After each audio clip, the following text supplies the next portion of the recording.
Hi everyone, my name is Phil and welcome to Phil Does 3D.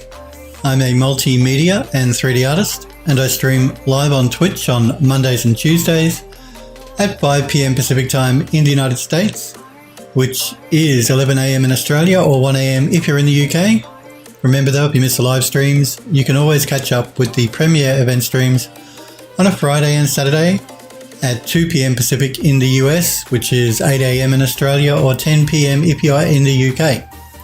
I hope all you guys and girls are well and you had a great weekend. Were you guys and girls ready to finish this cinematic camera work in UE4? Today we will finish off the cameras. We've only got 1, 2, 3 cameras to do. One's already done, we've just got to do some depth of field stuff. We can duplicate that camera for the second shot because it's a close-up shot of the bunnies. And then I've only got one more camera, which is a distance shot from the forest looking at the east side of the building. That's the plan. That's what we're going to be doing. I'll just give people a few more minutes to rock into the stream before we review the cameras from last week that we worked on. Because every Monday, remember, we always review the previous week's camera work. So that's what we will be doing.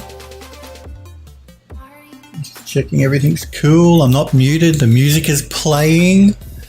Remember, guys, if you've got any questions, please feel free to pop into chat and ask me. If I can help in any way with anything you've got a problem with, I'm happy to try. If you just want to pop in and say hello, that's always welcome. But if all you want to do is watch, that is completely fine. Okay, so we will just jump into Unreal really quickly. So last week we finished on our bunnies. We set up our camera here. I'll play it through on a loop. Now I didn't render this camera out because I want to check the depth of field. So we'll do that first thing and then we can move on to the other two cameras and then we're done with the cinematic as far as Unreal is concerned. Then we're jumping into Premiere Pro. Don't know if we'll jump into Premiere today, but we certainly will tomorrow. Because I have to render the cameras out before we can start working in Premiere, and I do that off stream. So it's just a simple camera, just a slow movement, the bunnies, focusing on the bunnies popping up and popping back down again.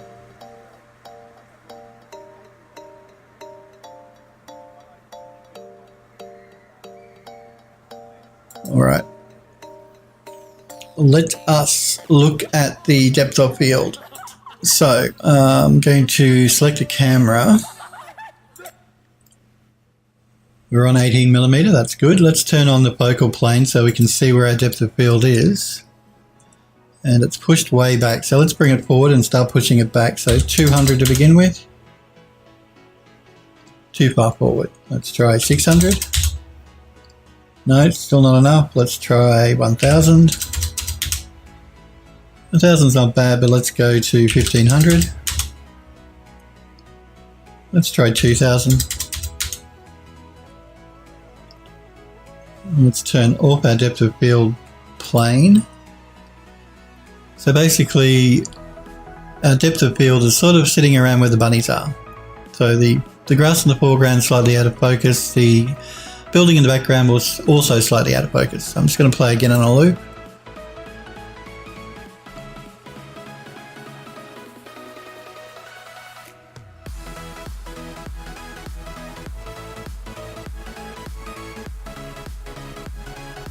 While that's playing through, I'm just checking over here.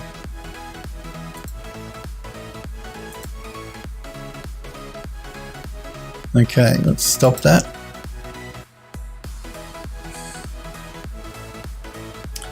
I'm going to deselect my camera so I can get rid of that image in the corner there.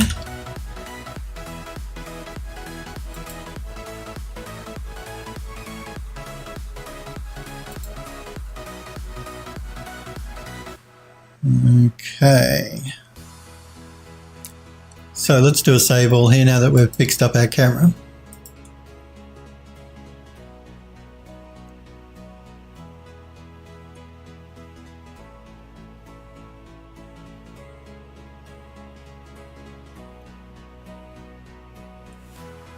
And I see you're not here, obviously, Android Lust, saying you posted in Discord saying you have to miss the stream. Well, we miss you, but we'll hopefully maybe see you tomorrow.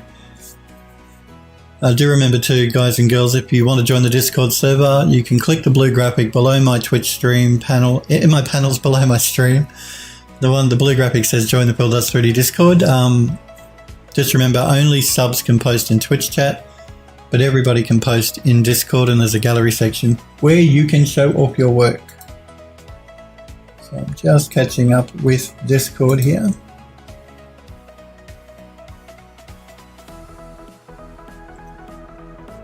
Yeah, and Wax King posted an image to a model he was working on that is really quite cool and clever. So if you want to see it, jump into Discord. Okay. So this camera is done. Now I want a closer up camera as well, because this one is like a little way away. Remember, for every sort of animal, because we've got an eagle, some deer, and now the rabbits, we have two cameras. We have a wider shot, and then we do a close-up shot. Now I want to do a close-up shot, but I don't want to have to redo all these animations. So all I need to do is duplicate this shot 71 to shot 72. Unreal named it for me. Very nice. Let's open that shot up. That's the exact copy of the camera we were just working with. Let's just turn it on so we can see it in a cinematic viewport. Now we're going to work out what angle we want for this second shot. And I think we can either go looking this way, or we can go looking this way. Now we have to be careful because I don't want to see my deer in the background there. So I think maybe a shot where we look this way might be cool. We could do a second shot where the camera is here, just closer. Do we want to do that, or do we want a different angle?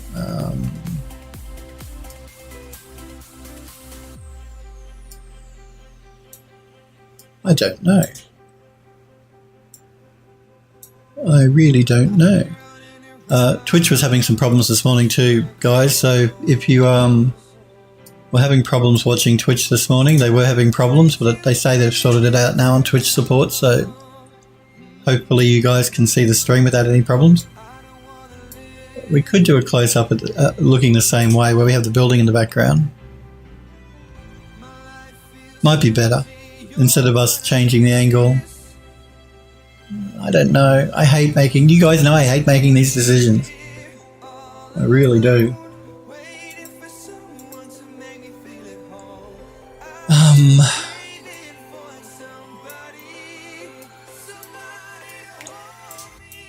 We have a shot where we... The last week we did a shot where we looked at this these God rays.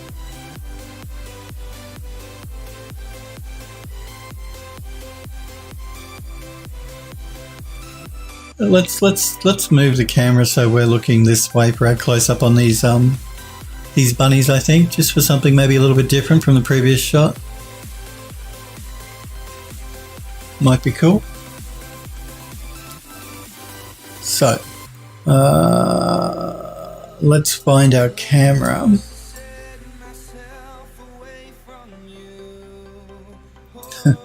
Let me select the camera. It might be an easier way to find it in the scene. There it is, back there. Okay. And we're paying attention to the left-hand side here of the cinematic viewport while I move the camera in the right. So I'm just going to pull the camera in. We'll start with the same angle. We'll see what that looks like. Really tight shot.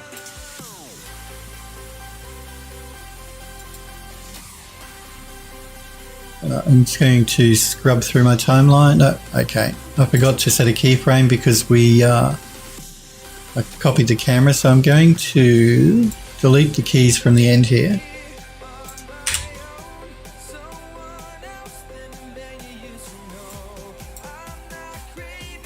Let's zoom back out on our timeline, set it back to 1000. Move our camera again.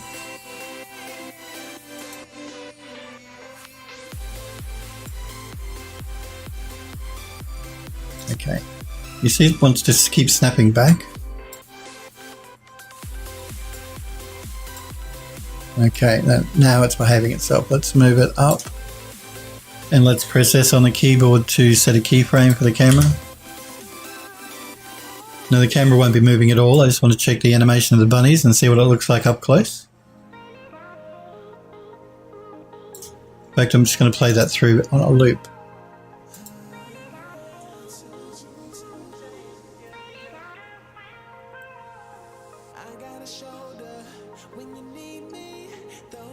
So we can either leave the camera the way it is, where we're facing the building, or we could rotate the camera around so we're facing the God rays.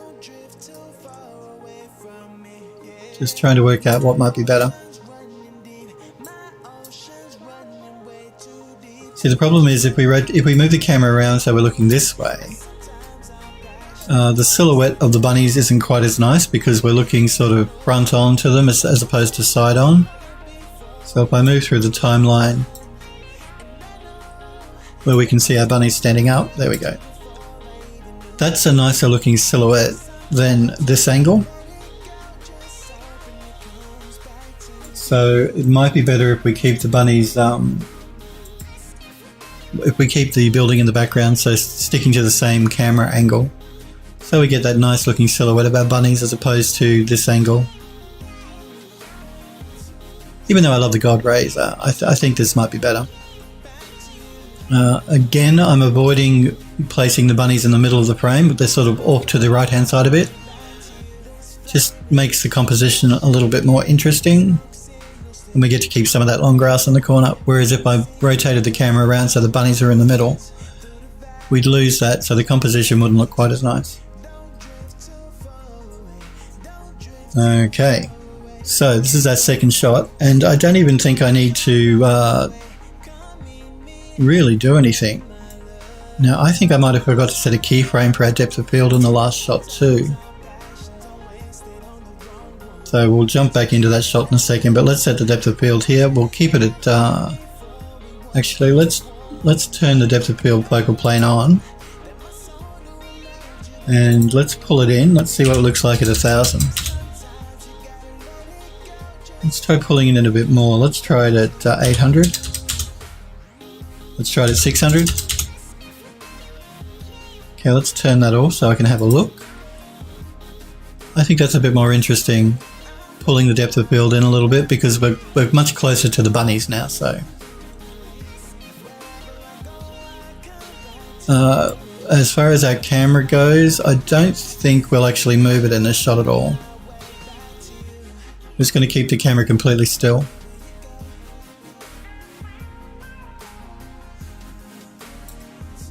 So let's set a keyframe for our depth of field. You don't need to if you don't change it, but I always like to put one at the beginning and one at the end, just to make sure that my depth of field sticks. It should stick, but just to help it along as much as we can.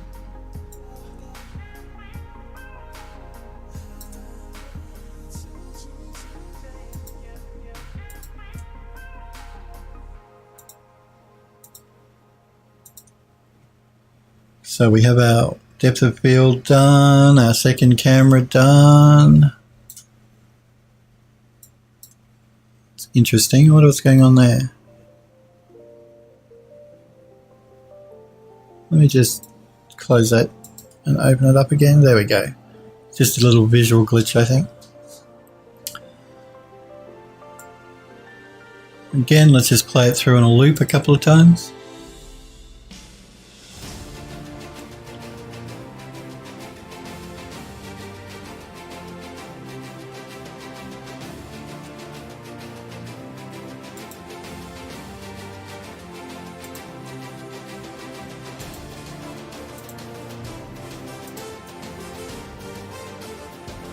Alright, you can deselect our camera and do a save all to save that camera shot.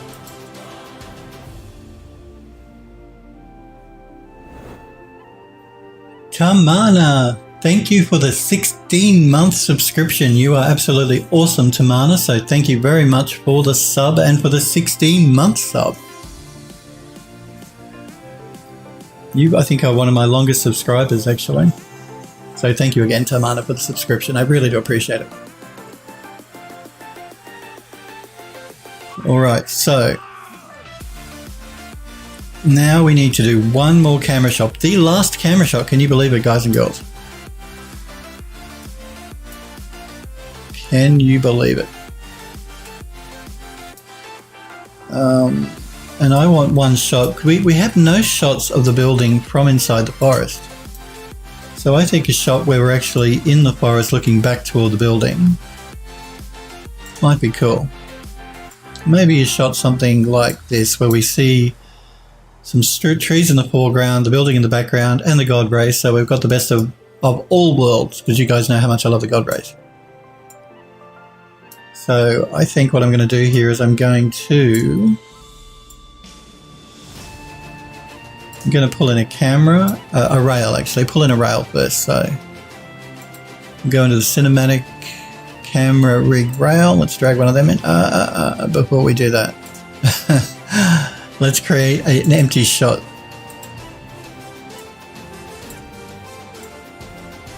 So I'm just going to duplicate the empty shot track, and we're going to be up to shot.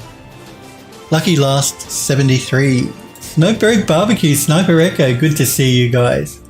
I'm well. How the hell are you, Sniper Echo? Did you have a good weekend, buddy? And Smokeberry Barbecue, it's good to see you. I see you were talking in Discord about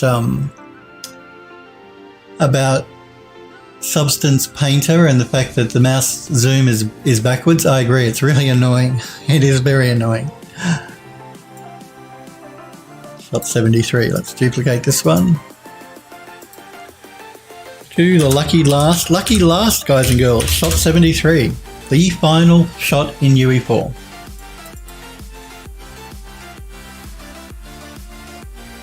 Smokeberry says I'm used to the backwards mouse already. Yeah, I got used to it pretty quickly as well. It's annoying when companies don't stick to the same sort of interface design and they do it the other way around, but yeah, it's not too bad. You know Unfold 3D that I use to do my 3D mapping, unwrapping, UV unwrapping? It's the same, it's backwards as well. So it's not the only program to behave that way. Sniper says, I wonder if there's a plugin to fix the backwards mouse.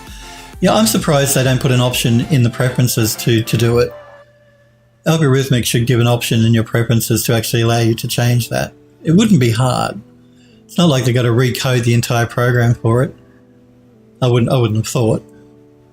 So an option would be nice. Algorithmic, if you're listening or watching at any stage, please give us an option to change that in the preferences. You don't even have to change your default. You can leave it the way it is, but give us an option in the preferences to reverse that. Smokeberry says it's the only thing that you can't change the keybind for in Substance setting. Why doesn't that surprise me? These French companies, oh, I tell you. They like to go their own way. Smokeberry says they let you change the bind for practically anything else. Yeah, I don't know. I mean, don't get me wrong. I love the French. I love their art. It's beautiful. They have the best artists in the world. Everything that they generally do is just gorgeous. But I've noticed with these French companies, when they develop software, they tend to do things a little bit different from everyone else. Oh well. Sniper says, I swear the interface is fast going the way of ZBrush. Well, I wasn't going to mention ZBrush, Sniper Echo, but I was thinking it. You are exactly right. Pixologic, ZBrush, and algorithmic Substance, Painter or Designer, they go their own way. Which is fine, but just give us the option to make it a little bit more personalized, particularly with the zooming being reversed. Anyway, you get used to it pretty quickly. You knew it? Yes, I know. You were reading my mind, weren't you, Sniper Echo? I was thinking exactly the same thing. I really was. I thought to myself, should I say anything? And then I thought, no, I'll bite my tongue because I bitch about ZBrush's interface way too much. But seeing you brought it up, Sniper Echo, I do agree. Just checking out what's going on. Okay, Wax Kink is in the gallery, posting in the gallery. So yes, again, Wax King posted a really interesting model that they created of a sledgehammer. That's really cool, really different. You guys should check it out. You jump into Discord to do that. No excuses. Free to join Discord. You can post links to your stuff, so do that.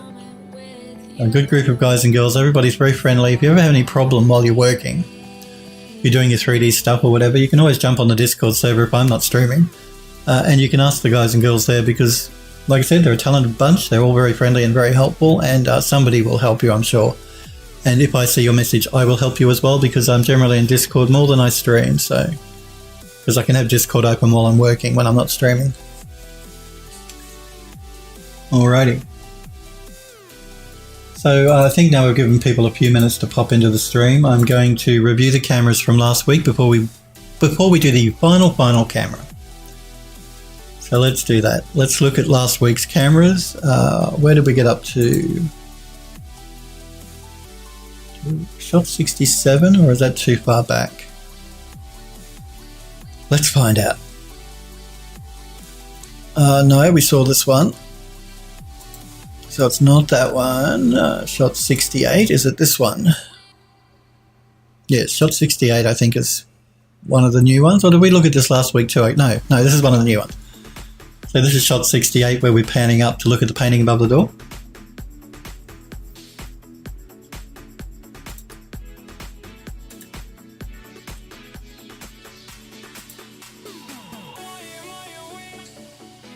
Just a slow pan to give us a nice, because we've got all these lovely paintings above the doors and we only ever see one, and that's at the very beginning when we enter the hallway. There's one in the very background. We never got a close-up of one, so I thought getting a close-up, considering I put so much work into creating them, was a good idea. It gives us another nice shot of one of the banners anyway.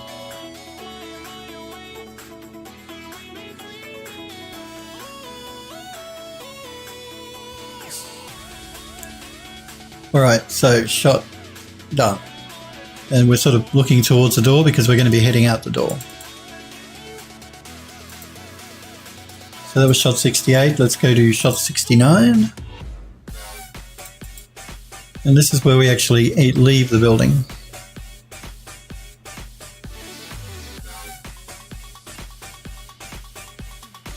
And then we turn the camera to look back towards the doorway where we've just come from. Where we've just been? What's proper English? I talk real good. What are you guys talking about? Where we've just come from, I think is correct English.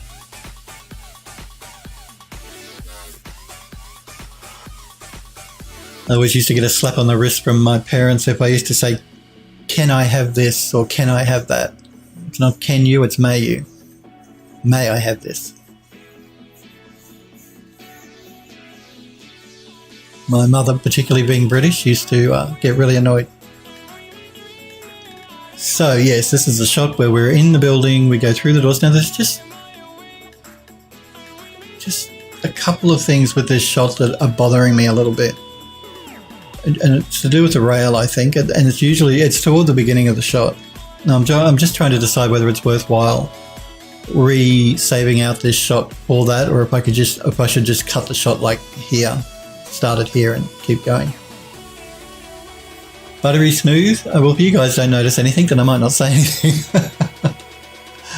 But it is buttery smooth. Remember I promised you guys and girls when you were watching me making it that the final cinematic would be buttery smooth? It is, and it will. This is still playing back at a really high bit rate because we're going to be using these in the final cinematic. So this is 60 megabits a second, the video bit rate that it's playing back at, which is probably what I'll keep it at when I upload it to YouTube. And then you guys can knock it back if you can't watch it on YouTube, but YouTube compresses it anyway. So if we keep it higher to begin with, after YouTube does its compression, it'll be a better quality picture. So I'll either, because we've got so much footage, we've only got 4.5 minutes to work with of audio, of music track. I'm going to have to cut these quite a bit anyway. So what I'm probably going to do is I'm going to cut it and start this shot here where we're just going through the doors, I think, for a couple of reasons. For one, we've got too much footage, we're going to cut it back anyway. And two, at the very beginning of this shot, you'll notice there's like a slight dip. I think it's here. There's like a little kink, and that's the rail. The rail is not completely straight. So what's happening is the camera's moving along the rail and it's getting a little kink as it moves. It's not here, it's actually just before it goes through the door, here. Sort of goes up and down a little bit. That was the thing that bothered me, that I could adjust and we could resave out this shot, but because I'm going to cut it anyway after that, I don't think I'll bother. I'm going to cut the shot after that, so here we'll pick it up and go out. Sniper says, doesn't YouTube darken the videos quite a bit? I don't know if I've noticed them darkening the video. They might. I've never paid close enough attention, I guess. I haven't noticed that though. But they do compress it a lot. Not as much as Twitter does. When you upload a video on Twitter to make a post, they really compress the crap out of it. It's just terrible. Twitter should really fix that. That's really bad. YouTube does it as well, but nowhere near as bad as Twitter does. Yeah, I haven't noticed the darkening of videos on YouTube, but they will compress your video. So that's why it's always better to start with much higher bit rate. So when YouTube compresses your video, the video has the best look to it that you can get. So if I uploaded this piece of footage to YouTube at what YouTube recommends, which is about 12 megabits a second, YouTube will compress it. But if I upload this at 60 megabits a second, which is like many times above YouTube's recommendation, YouTube will compress it, but it'll look much better than the 12 megabits compressed version. So just a tip, if you do use YouTube and you want your footage to look as good as absolutely possible, make sure you upload it much, much higher than YouTube's recommendation, so that it's got the best chance of keeping its look after YouTube does its compression. FS Bolt, hello to you too, FS Bolt. How are you? Did you have a good weekend? I hope you're well. It's good to see you. It's good to see all you guys and girls. Remember to, if all you want to do is watch the channel, that's completely fine. There's no obligation to jump into chat and talk to me. I mean, I like talking to you guys and girls, so don't feel that you can't. But if you don't want to, I completely understand. I'm doing really well. Yeah, no, we're going to be working on the very last shot for this now. And then we're going to be leaving UE4 and jumping into Premiere, I don't know, today, maybe tomorrow. We'll see how we go. We've only got one shot left. One shot. And then we're ready to start putting our cinematic together inside of UE4. So that was shot 69. Let's look at shot 70.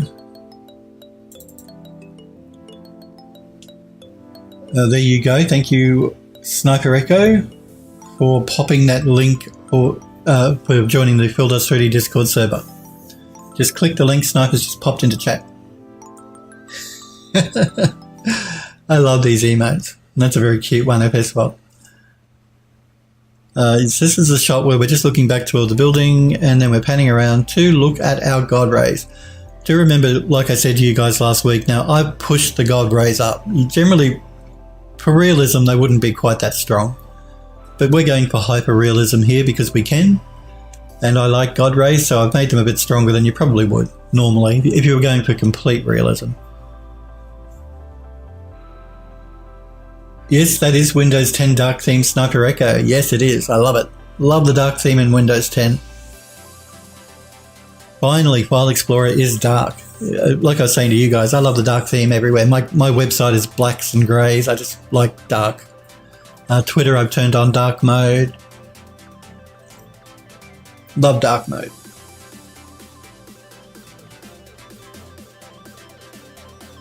Sniper says my dark option is pretty much black, not dark. Really? Let me just minimize that. So you're not seeing greys, you're seeing blacks. Is that what you're saying, Sniper Echo? So where I've got dark grey and light grey, a mid grey, you're seeing black. If that's the case, then it's probably, make sure you calibrate your monitor. Remember I said to you guys 12 months ago, it's really important to make sure your screens are calibrated correctly. Otherwise, anything you make is not going to look the same on everybody else's monitor. Yeah, just black. Maybe your gamma is up to is too high or something like that. Yeah, and again, if anyone wants to know how to calibrate their monitor, the best way to do it is to use a hardware calibration, but they cost money. You only really need to use them once and then you'll never use it again for the same screen. But Windows do have it built in, so go to Control Panel and do color management here. Or is it color calibration? Where is it? I think it's part of color management. You can do a calibration. I suggest you guys do that for your monitor, particularly if you want, like, if you're doing design work. That will make sure that what you see is what everyone else will see, and also what you see is what will print out if you're printing stuff out as well. And generally, things, if they're appearing a bit too dark, it might be a gamma. Maybe your gamma is a bit too low, Sniper Echo, on your monitor. Maybe. It should be grey. They call it dark mode, but it shouldn't be black. The title bar here is black, but everything else is grey. But I do calibrate my screen, so. Yes. And I'm also working with 10-bit screens, which shouldn't make a difference for the calibration though. So I think that was it for our cameras from last week. This is the last camera we're working on right now. You are really... Just give me a sec here. Something's going on with one of my screens.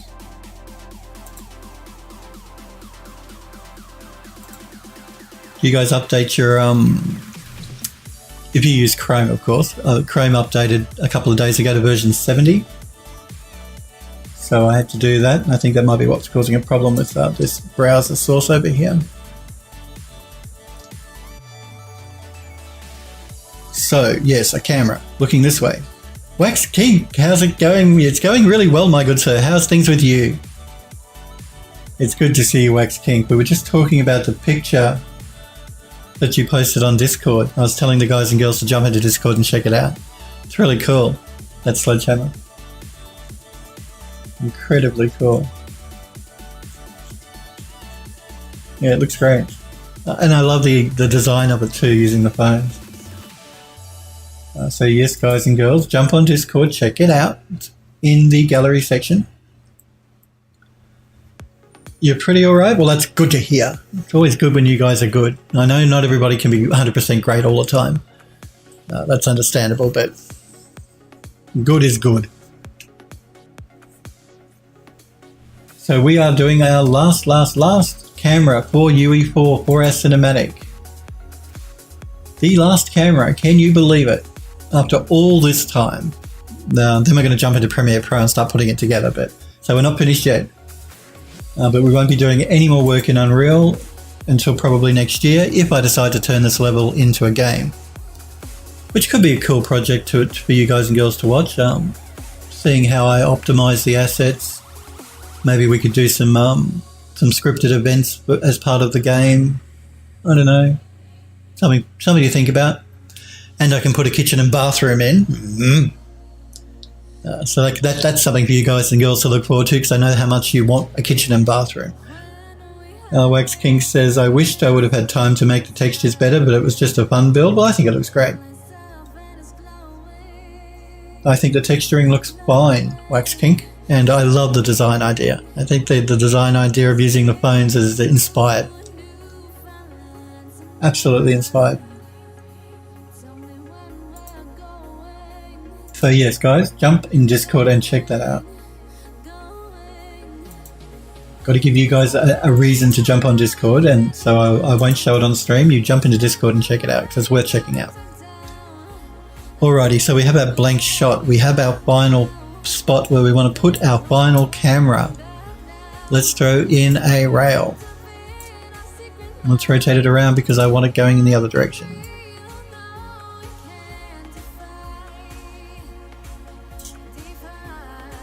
I'm just going to turn real time also these seed pods. Oh, it is all okay, good. Don't distract me.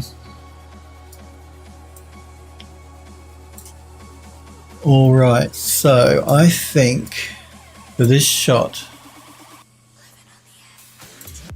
I'm going to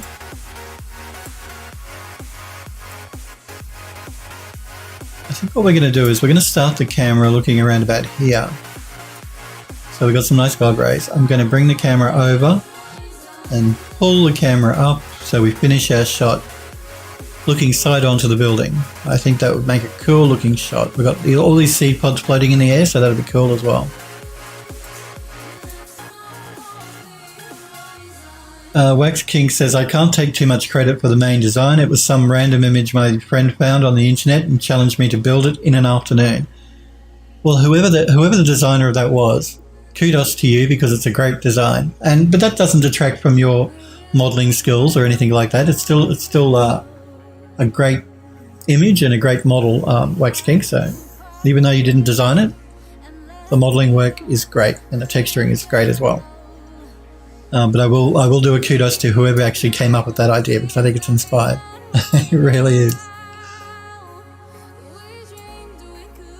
All right, let's select the endpoint and hold down the Alt key so we can drag out a few more points.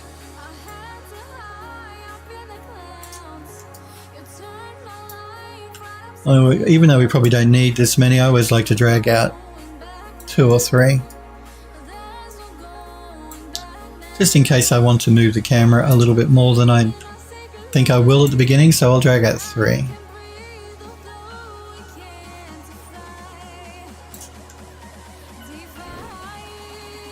Smurfberry says, yeah, I think it was shared on 10,000 hours last week. Okay. Wax King says, well, thanks for asking. You're quite welcome, Wax King. I love looking at the work that you guys and girls are doing. If you want to do anything and you want to show it all, jump in Discord and put it in the gallery.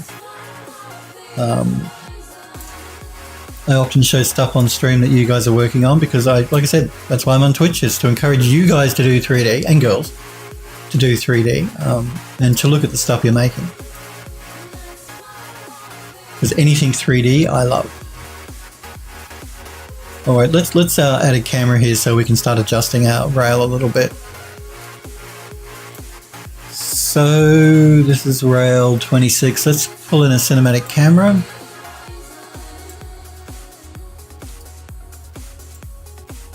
Let's move it into the right spot. We want it to start down at the bottom of the rail. We want it to be above the rail, not below it.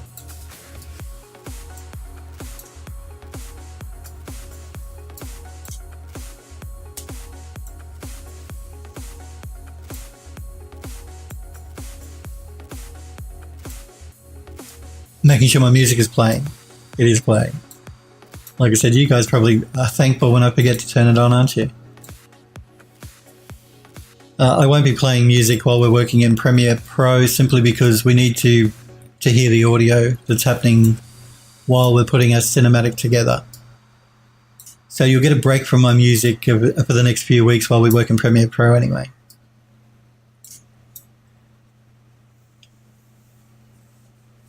Wax King says, we are going to start on a Christmas level for our game so that we can get it out by December. Cool. You don't have much time left. You know, we're going to be at Christmas within the next couple of months, so 8 weeks. You're going to be able to get your level done in 8 weeks.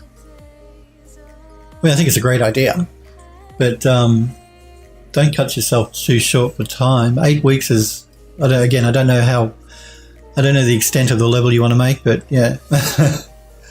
Starting it now, you're going to be pushing. Particularly you have to make assets and stuff.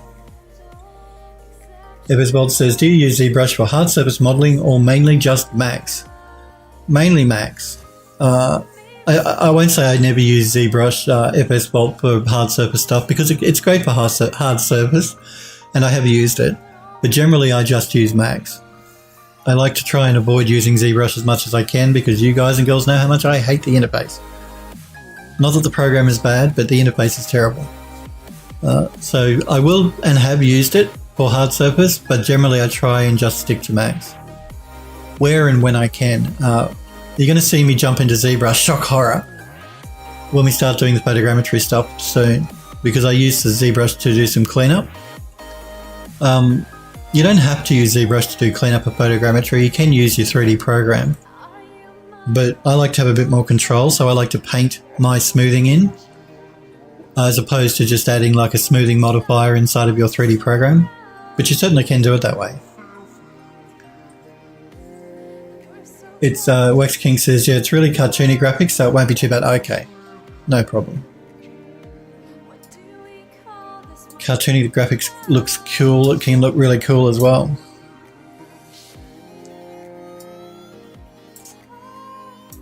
Alright, so we have our camera. This is what our camera sees down here at the moment. Let's attach our camera to our rail so we can add it to our shot track. So this is camera 61 going to rail 26. So let's drag that over our rail so we can attach them together.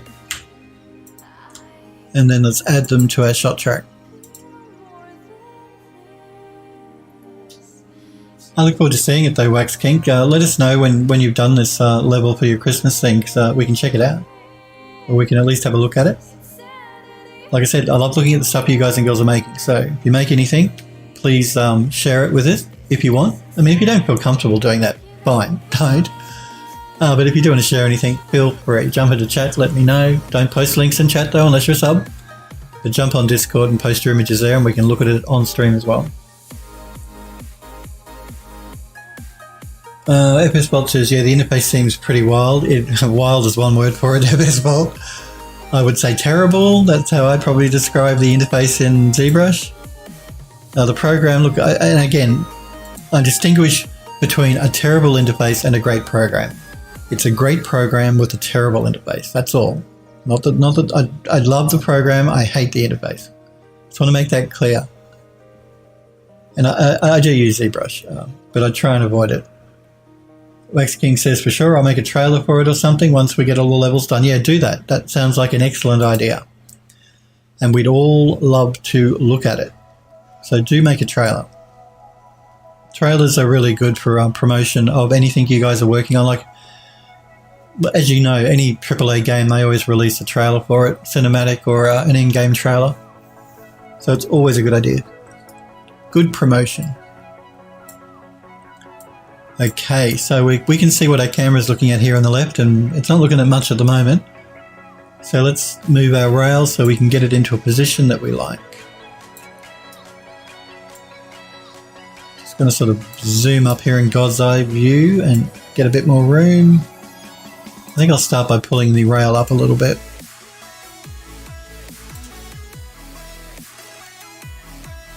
We might... I'm just looking at where this rail is. It's probably not too bad. I can't go too far into the forest because we're going to lose the house for the trees, or we're going to see trees. So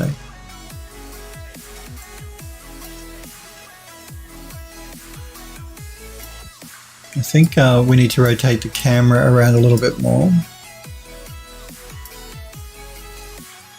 Wax King says, well, I got to go make dinner for the family. You have an awesome night. You have an awesome night as well, Cat Wax King. Thank you very much for popping in and being here. I do appreciate it. Good luck with the level, and hopefully we'll see you soon. I'm back on again tomorrow and then Monday next week. So see you, Wax King. FS Bolt says, ZBrush always seems like it was built by a specific group of people who love sculpting. It almost seems like a separate language from 3D. Yeah, I feel you. Sometimes I watch Pixologic streams, but I don't really get it. Yeah, the interface is really strange. It's not like any 3D program I've ever used. They go their own way at Pixologic when it comes to that program. The canvas idea, they really should get rid of that because that's like a throwback to 6 years ago in ZBrush. I don't know many people that use the canvas, and the canvas can be really tricky because if you don't edit your model before you start sculpting on it, then you'll drop the model to the canvas and you won't be able to edit it. I find the canvas more annoying than helpful, so I'd like the option to turn that off. Yeah, and they use one viewport as opposed to 3 that you normally get in a 3D program. But all these little quirks make it really weird to use, and they nest things, you know, options within nested options within options within options. It's not good interface design. I mean, and trust me, as part of my degree, we did interface design, and that is not good interface design. You don't want to make anything harder for users, you want to make it easier. And the way to make it easier is to make it so it's like a standardized sort of interface, and they don't do that. So, like I said, I think are they French, Pixologic? I'm not sure. Wouldn't surprise me if they were though. They tend to want to go their own way and everything. I think I might just need to pull this rail back a bit more. As far back as I can get it before we hit the tree line anyway.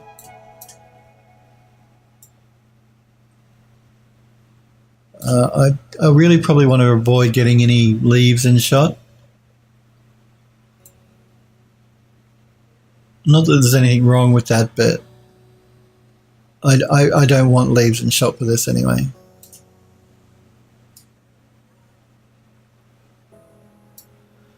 So I wanted a starting shot where we were looking at some God rays through some of these pine trees.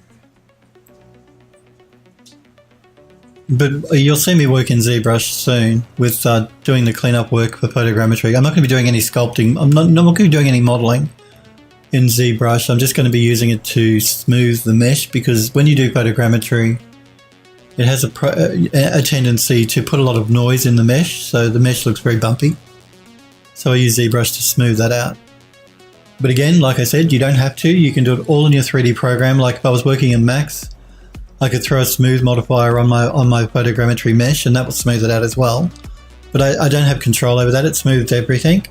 And I like to get in with ZBrush and smooth some areas more than others, or leave some areas not smoothed at all. So that's why I like ZBrush for photogrammetry smoothing. Wow, you are really annoying. Okay. So we start with our camera looking through our trees. I might just rotate the camera a little bit.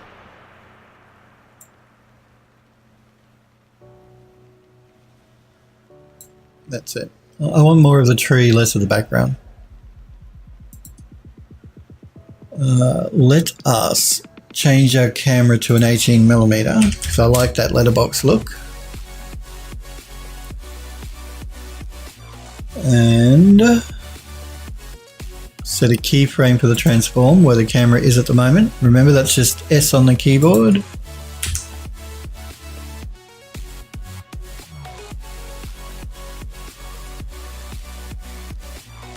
Sorry guys, I'm a little distracted over here on my other monitor.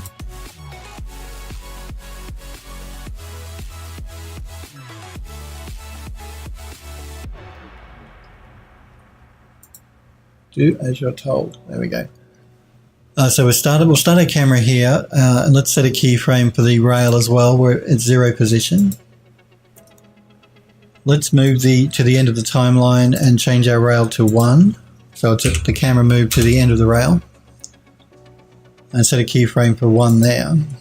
And now we can play with our camera at the end.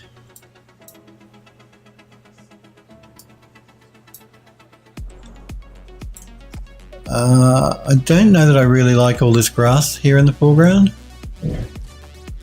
So what I'm going to do is I'm going to select the end point of the rail and move it up. So the rail sort of will move up toward the end of the shot. Just going to smooth that out by moving this point up as well.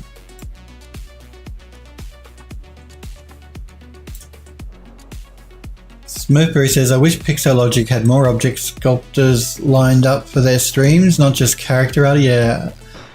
I'm just going to mute my mic. I need to cough for a second, guys. Yeah, they tend to focus on character work quite a lot. And I agree. I think it would be cool for them to show some streamers doing stuff that wasn't character work. Because not everyone that uses it, because ZBrush you can do other stuff as opposed to characters. It's very popular for character work to do sculpting characters, but it wouldn't hurt for them to show some other people doing other sorts of work in ZBrush as well. I guess Smurfy says, I guess it's been hard for them to get those people to sign up to stream. Maybe. Smurfy says they had an open call for people to volunteer to help them fill their stream schedule. Did they? I didn't realise. I mean, that's the sort of thing I'd be happy to do, but you guys know I don't really, I have, ZBrush isn't my favourite program. So while it could be cool exposure for my channel, the thought of having to use ZBrush more than I need to doesn't thrill me. I mean, I'll use ZBrush when I need to, but if I don't need to, then I try and avoid it. Which surprises me though, because I would have thought that they would have had a lot of people using ZBrush. That, mind you, like you say, they're probably all people doing it for character work, because that's what it's used a lot for. Smurfberry says, "Hey guys, I'll stream if you don't mind me swearing and bad mouthing your product every 10 minutes." Well, that's true, but you guys know I don't swear. I don't swear. I'm family friendly. I keep it clean.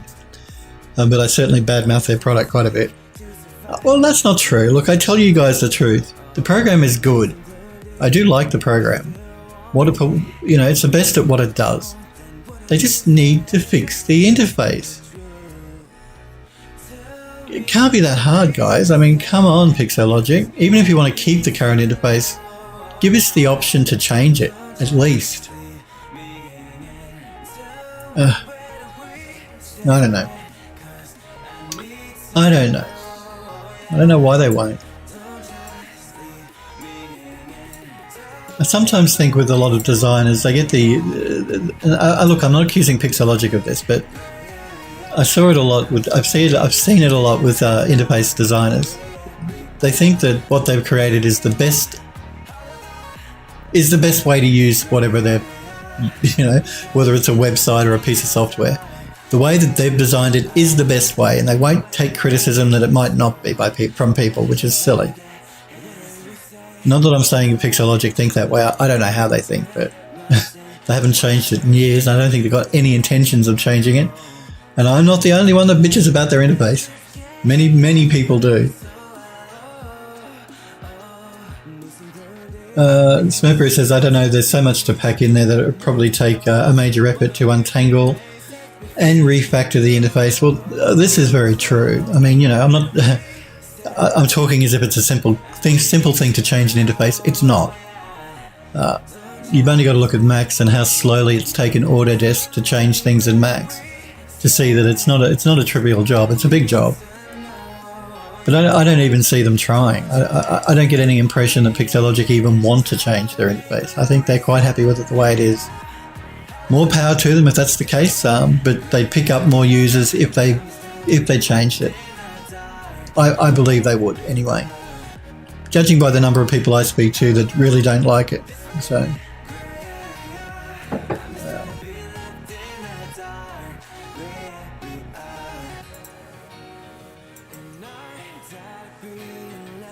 but you are right, they do pack quite a lot into their interface. There is a lot going on under the hood in ZBrush, a lot of options and everything. Smurfberry says, "I'd drop a Mudbox in a heartbeat." Again, Mudbox I love as well, made by Autodesk. I was worried that Autodesk were going to discontinue Mudbox, but I don't think they are. It seems to, because they released an update to it not that long ago. This is Autodesk, of course. So I don't think they are going to drop it, which is good, because Mudbox is great. That's not quite as powerful as ZBrush, only in that ZBrush has many more brushes for you to sculpt with than Mudbox, but that's something Autodesk could easily fix by adding more brushes for you to work with. And it's got a nice interface. It reminds me, it's nice and clean. You guys know I like a clean, simple interface. It's the best way to work. Smurfberry says, "Autodesk can suck a lemon." No, you go from saying you drop Mudbox in a heartbeat to saying that Autodesk can suck a lemon. What's going on, Smurfberry? Autodesk Mudbox is still a great program. If you want to do sculpting like you do in ZBrush, but you want a more normal interface, I thoroughly recommend Mudbox. And it's actually relatively cheap to subscribe to as well. I think it's about $10 a month.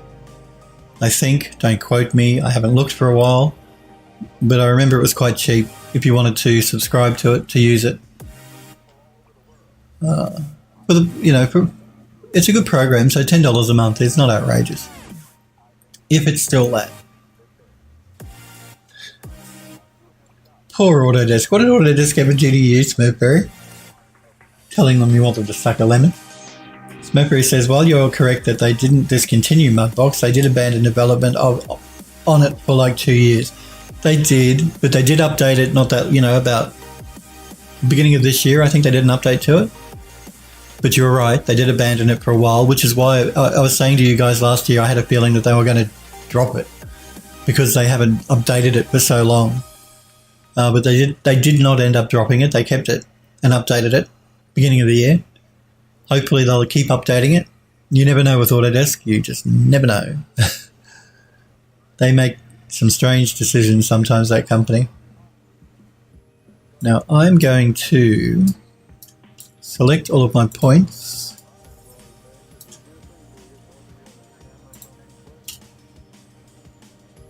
I'm doing this just by holding down the Shift key as I click on my points. I don't want to move the start, but I want to move the end. So I'm going to move our rail back a little bit. Not at the start. Oh wow, you're really annoying.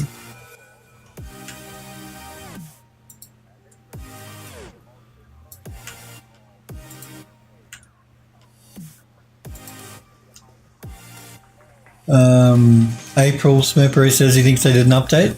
You could be right. I do remember seeing a post saying that they'd updated it.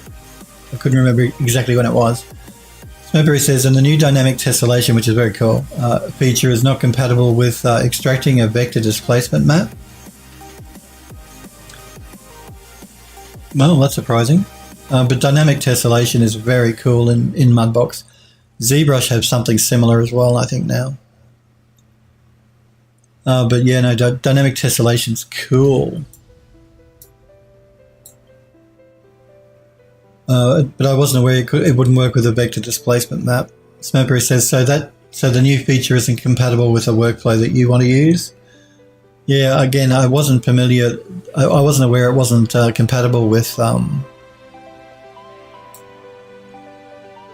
vector displacement. It's still a cool feature though. Incredibly cool. Okay, let me just straighten out my rail here a bit. What am I moving?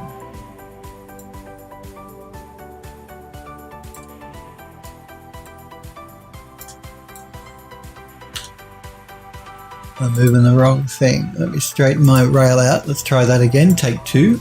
There we go.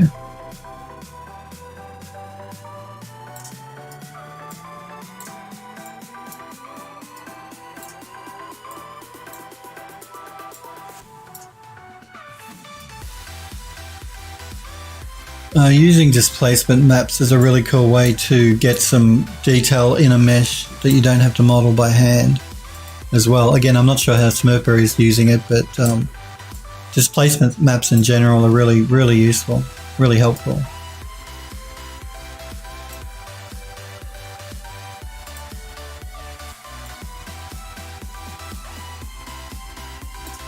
I might just rotate this point a little bit, I think.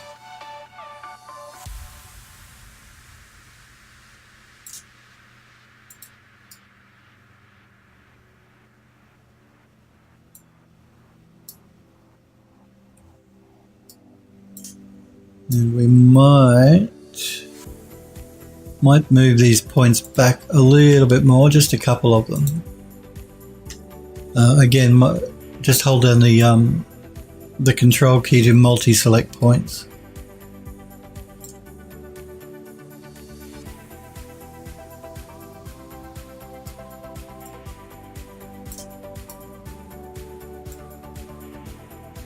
I'm going to push that back as far as I can without hitting a forest. And just straighten up my rail.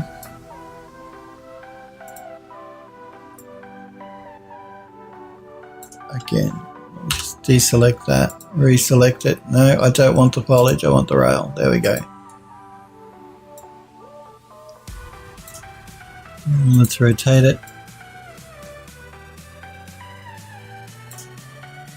I want my rail to be as smooth as possible so we don't get any of those little kinks happening in the animation of the camera as it moves along.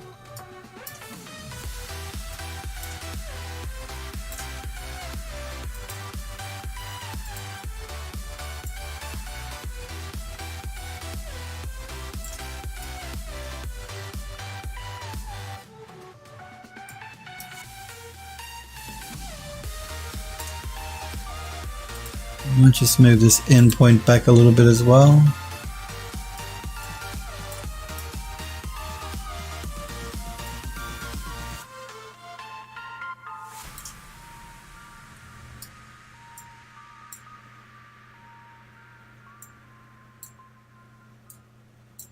Okay, rail doesn't look too bad. Now let's look at the shot here at the end. I'm going to rotate the camera around a bit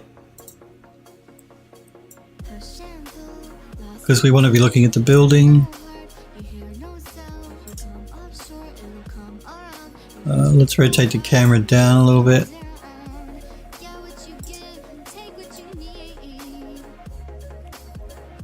Might be a bit too much. I want to keep the top of the building in shot.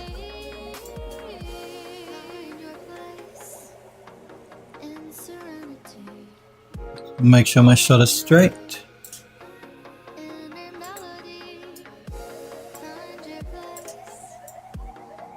That's good. Let's set a keyframe here for a camera at the end. I'm just going to scrub through the timeline. I want to see what it's doing. Okay, so we're starting here in the God rays. That's cool. We move along, and our camera though is too low to the ground. I don't want to be seeing all this crap going on in the foreground. So we're going to move our rail up.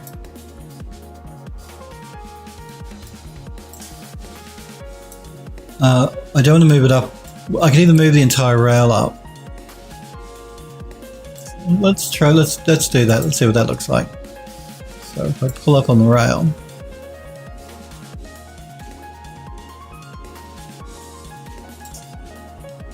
let's scrub along our timeline.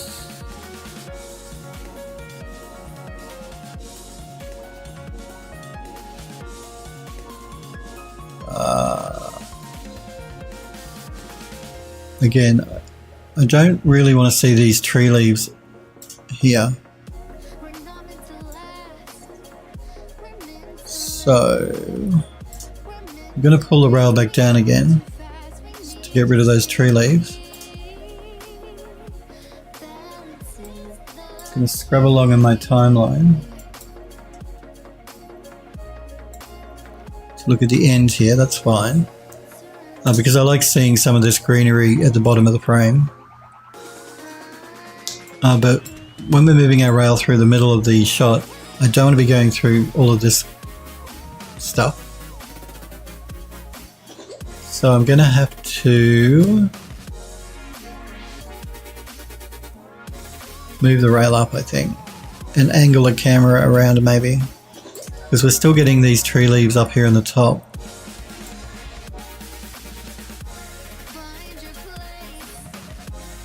This will be the very last shot of the cinematic as well, by the way. I'm aiming to have this shot as the very last shot.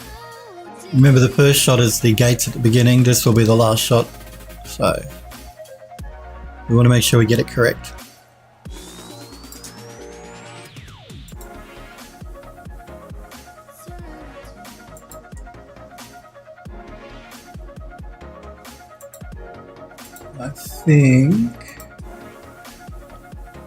I think we're going to have to move the rail up, and as I move it up I'm going to have to rotate the camera around. So let's move back to around about where the camera here. So we're here on the rail. So let's move this point up.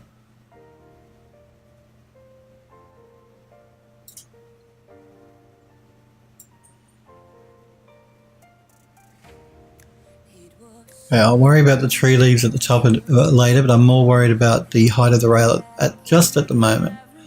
So moving the rail up, we've brought it out of all those bushes in the bottom, but we're still seeing the tree leaves here in the top. So I think what I need to do is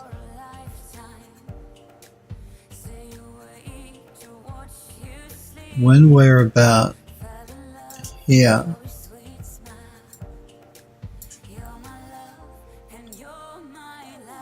I need to rotate the camera a little bit.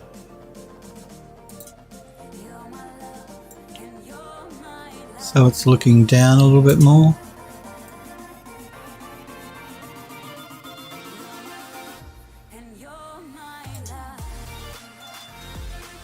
Let's set a keyframe there.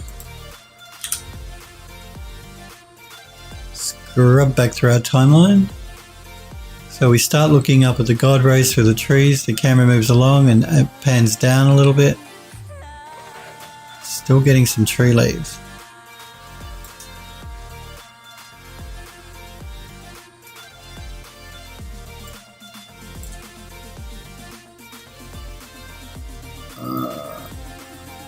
I think we might rotate the camera around a little bit. Maybe that might help.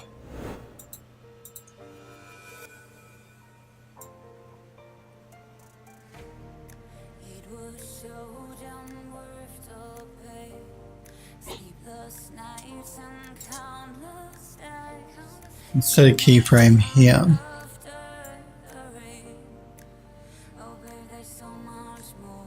Start looking at the light. Move along.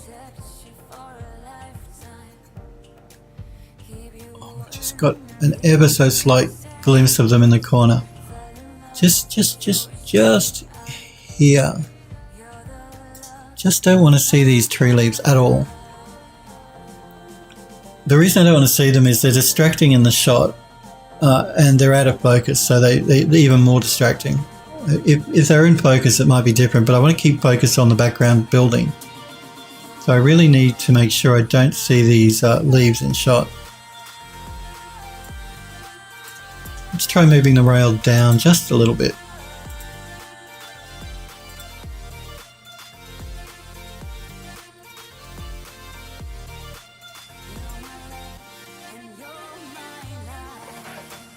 I'm either going to get the leaves in shot or the foreground bushes in shot, but let's see what we've got here.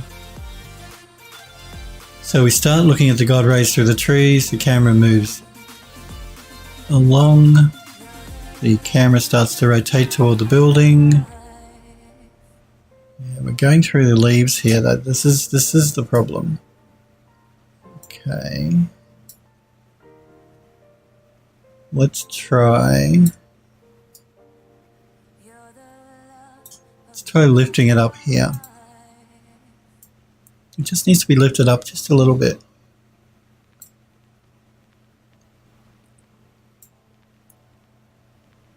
And then we finish looking at the building.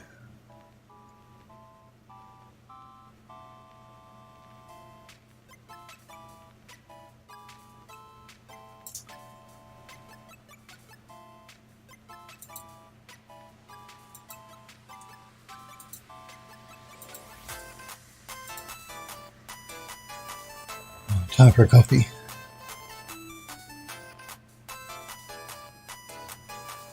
Let's just play this through on a loop a couple of times so I can see what it's doing.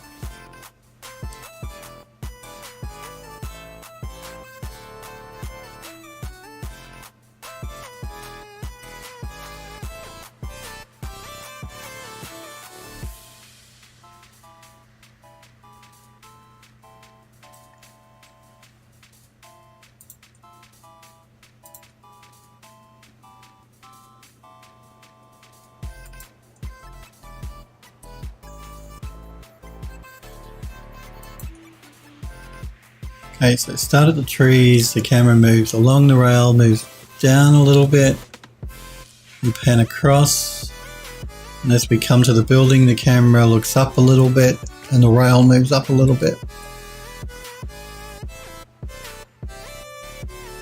So I like the God rays in the beginning. I just want to make sure we've got no tree leaves showing up in the top and that we've got no grass showing up along the bottom too close to the camera.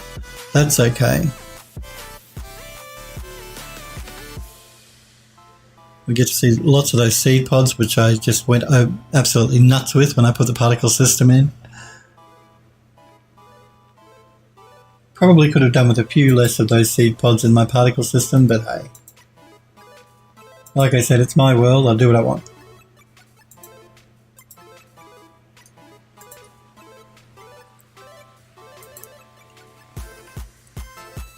Let's look at the depth of field now to make sure that is correct. Before we do that, let's just do a save all.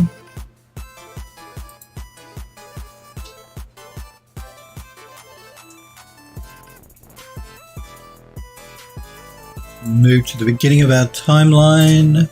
Turn on our depth of field. Let's start at 200, which is too close. Let's go to 1,000. Let's go to 2,000. Let's go to 3,000. Let's go to 4,000. Let's go to 5,000.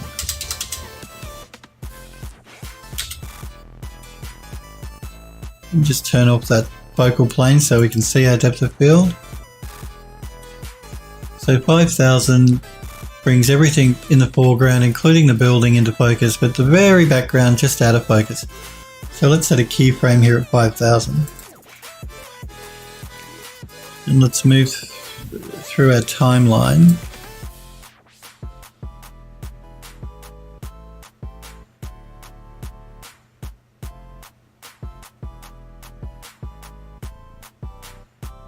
$5,000 should keep the building in focus, which is really what we want in focus. I could pull the depth of field forward so that the foreground here was in focus, but it's the building we really want to be focusing on, I think, for this last shot.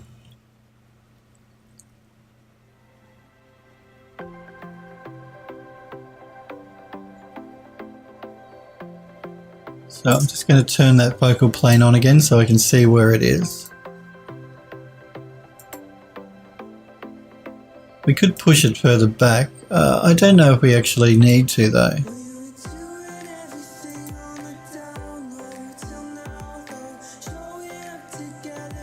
Let's just push it back to 6,000.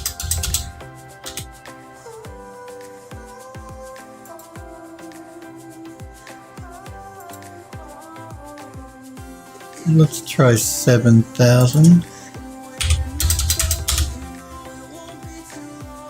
Let's try 9,000.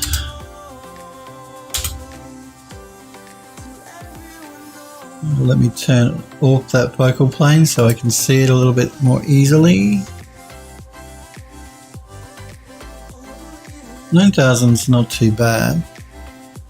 So let's set a key at 9,000.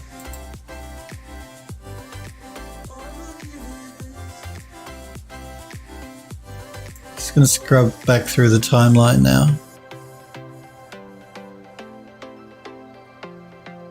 Just worried we might be I guess not too. I was just worried we might be getting a bit low into the bushes here.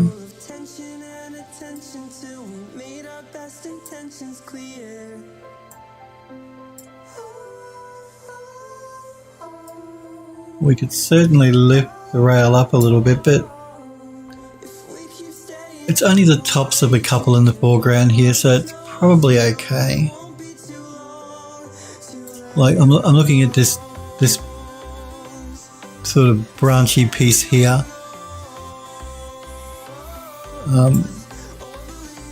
But I think while the camera is moving, it might be okay.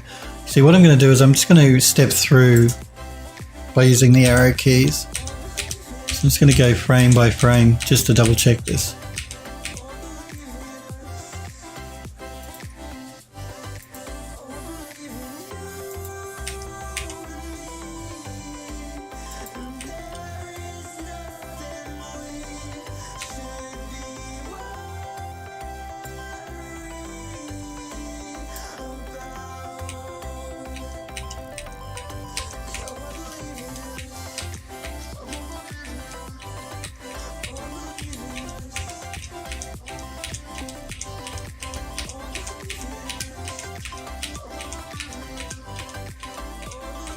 So I just want to make sure that none of the bushes in the foreground are too close to the camera.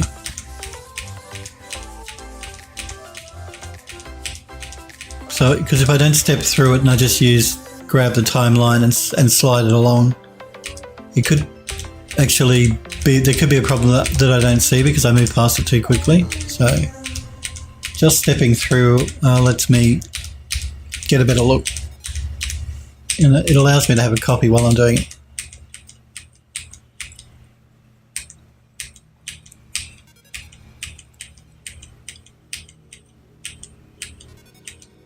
And we do have these things in the foreground here, but because they're sort of mixed amongst the bushes behind them, I don't think they're going to be too distracting.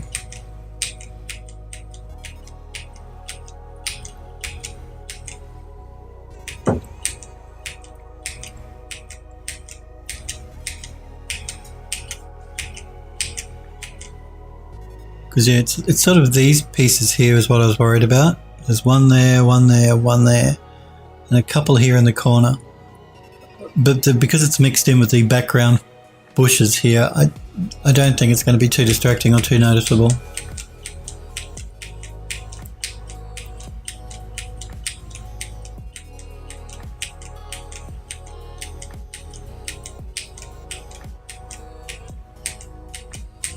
Really should learn to sit straight.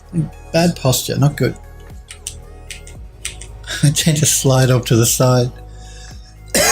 You think it's too low? Smetberry says too low, redo everything. No, I'm not going to be redoing everything. I actually don't think it's too low, Smetberry. I think it's okay. You.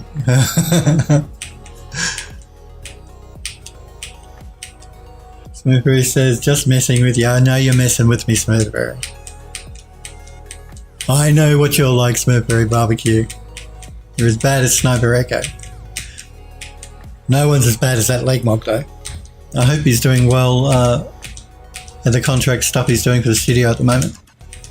I hope they're not making him work too late.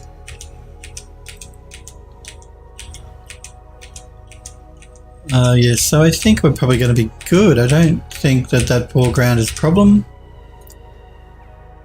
Because we're sort of past that now. The camera's going to start to move up from here on.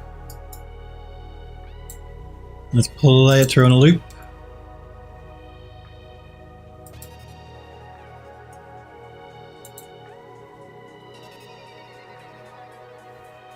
We've got all those seed pods in shot.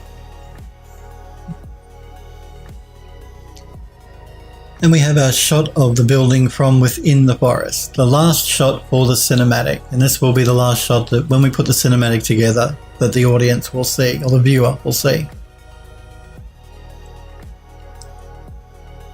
I had this sort of planned in my head when I thought about making the cinematic. I knew which shot I'd wanted for the last shot and which shot I wanted for the first shot. Everything in between I have no idea, but at least I knew what I wanted at the start and at the end.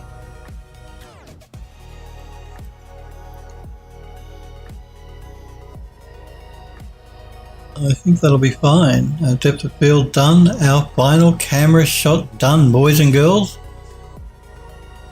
How about that? I think we are done with creating cameras.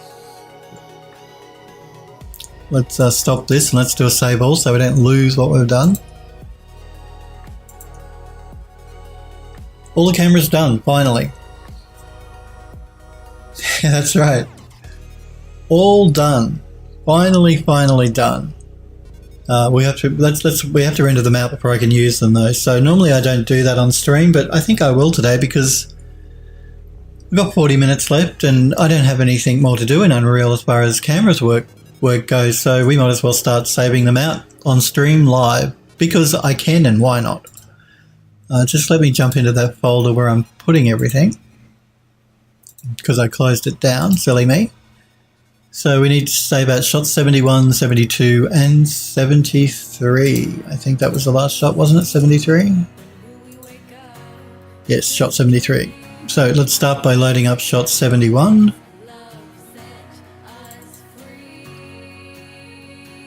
Let's turn that camera on. Does that have bunnies? Little bunnies.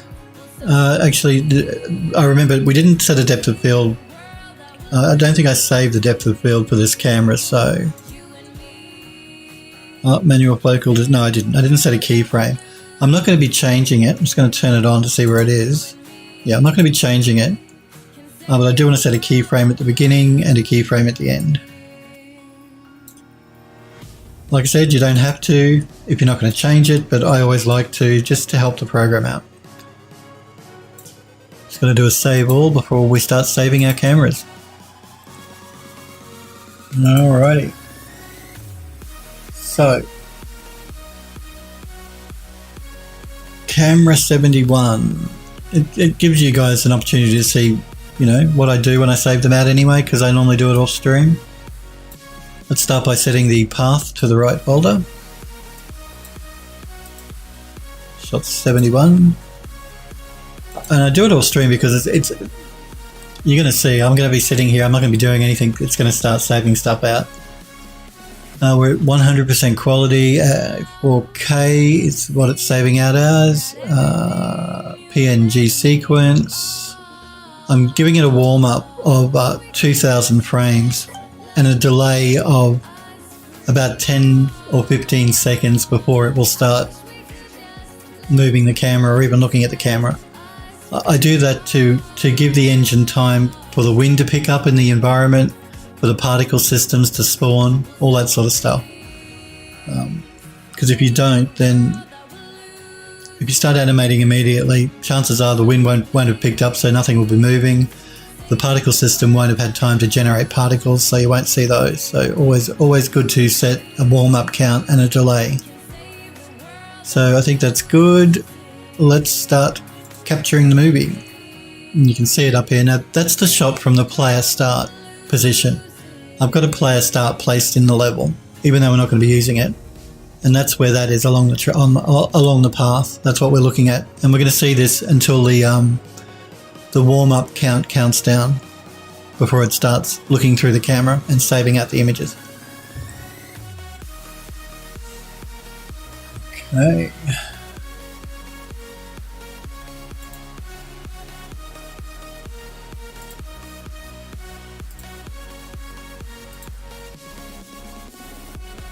Like I said, it's probably a little bit boring here because I can't do anything while it's doing this. So if you've got any questions, now's the time to throw them in chat. Otherwise, we can listen to some music and we can wait for the countdown here until the images start saving out. And it saves the images out quite quickly. It's just waiting for the countdown here before it starts. My phone is going off. Just let me check my phone, guys. I know I don't normally like to do it on stream. I just want to make sure I just want to see what's going on. That's okay. It's just an email from my router. My router I set it up to send me emails based on how much bandwidth I've used. Just so I can keep an eye on what's going on. So when I reach certain limits on my router, the one that I stream on, I get it to send me an email telling me.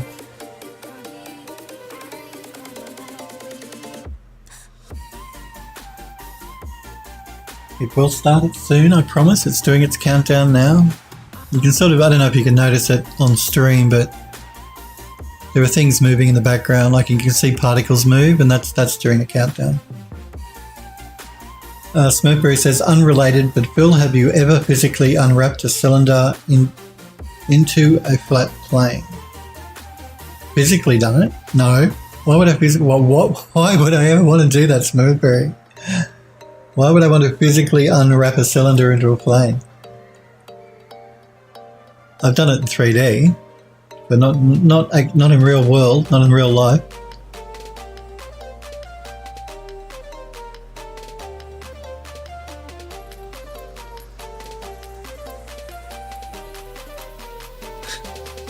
What a strange question.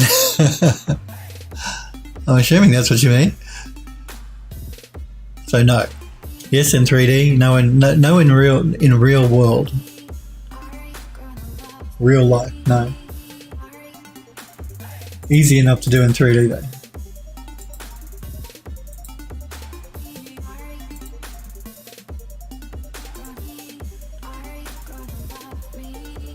Oh, in 3D. Oh, yes, no, I've done it in 3D for sure. Yep. And it's not difficult. You just do a slice down one side of the cylinder. You separate the top and the bottom circles as separate UV spaces. Run a line down the center of the cylinder, and that should unwrap just to either a rectangle or a square. Yep, I have done that in 3D. That's the easiest way to map a cylinder. Oh, not UVs. I mean the geometry itself. Oh.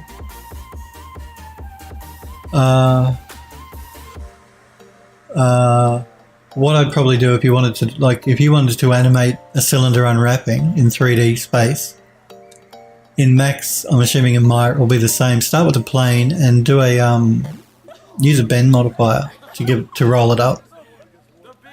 That could be an easy way to animate it from cylinder to flat. The end pieces are going to be a challenge though. Yeah, that's interesting actually. Getting the circular end pieces to animate out. I don't know what the easiest way to do that would be. Yeah, well, are you animating a cylinder flattening out? Because the cylinder part is not hard, but the end pieces pose a bit of a problem, or a bit of a challenge, not a problem. Because you could use a bend modifier for the actual cylinder part on a flat plane. Just run it in reverse. But the end pieces, you'd have to keyframe them. I imagine that's probably the only way to do it.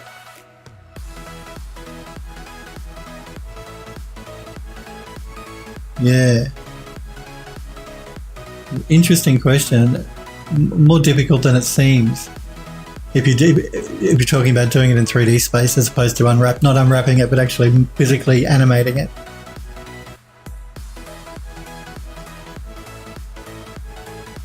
Smurpery says, I'm taking that photogrammetry trunk from the last week and flattening it into a plane, okay, to extract it into a displacement map to use as a stencil on another object later, okay. Smurpery says, so I have to start with what is more or less a cylinder and make it into a plane. I get what you're saying. Why do you have to flatten it to make a displacement map though?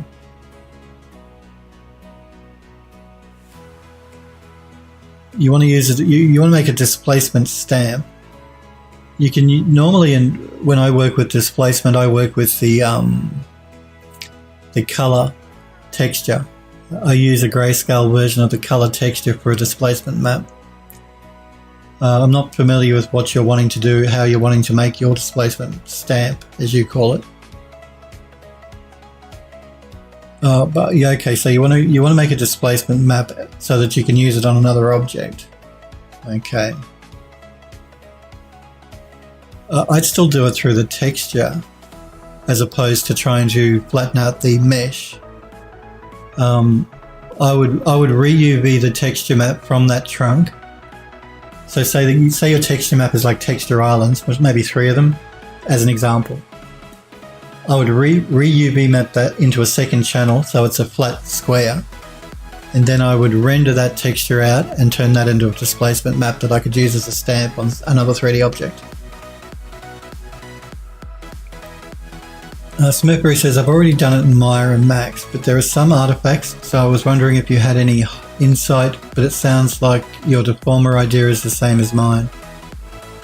Yeah, no, off the top of my head, no. I can't think of any other hints I could give you for doing it. So you're getting some artifacts. And I'm assuming the artifacts are coming from the displacement map texture, yeah?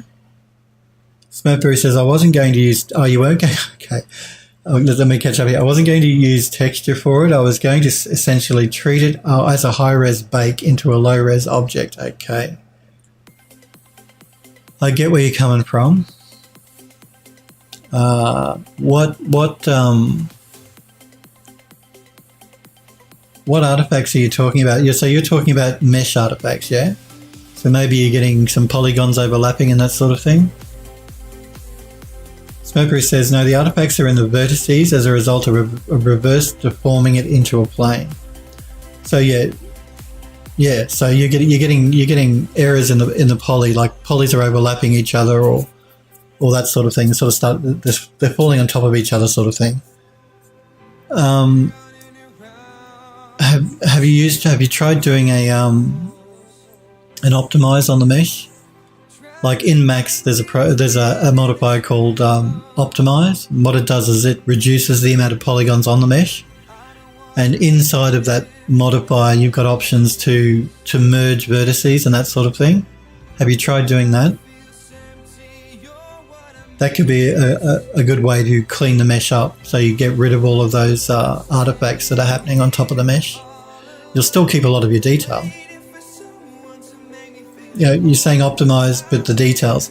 Yeah, but don't turn the optimize up too much. Just enough to get rid of any of those overlapping polys or those artifacts. So instead of, if optimize goes from 0 to 100, keep it at like 2. So it's just enough to get rid of any of the problems with any of the verts that are overlapping. It shouldn't remove too much detail unless you push it all the way up. At least it doesn't in Max. The optimize modifier doesn't in Max. The other thing you could do if you don't want to do it that way is you could try throwing a mesh smooth maybe on it inside of the 3D program. If you're using Mudbox or ZBrush, you could try smoothing it that way inside of the program. That'll be a better way to smooth, which is why that's the way I generally do it. If I need to smooth something, I do it in ZBrush.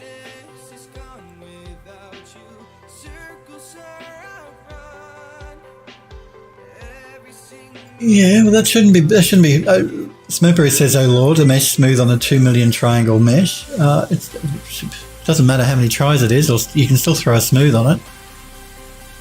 Depending on how fast your PC is, I guess, but it still shouldn't be too bad.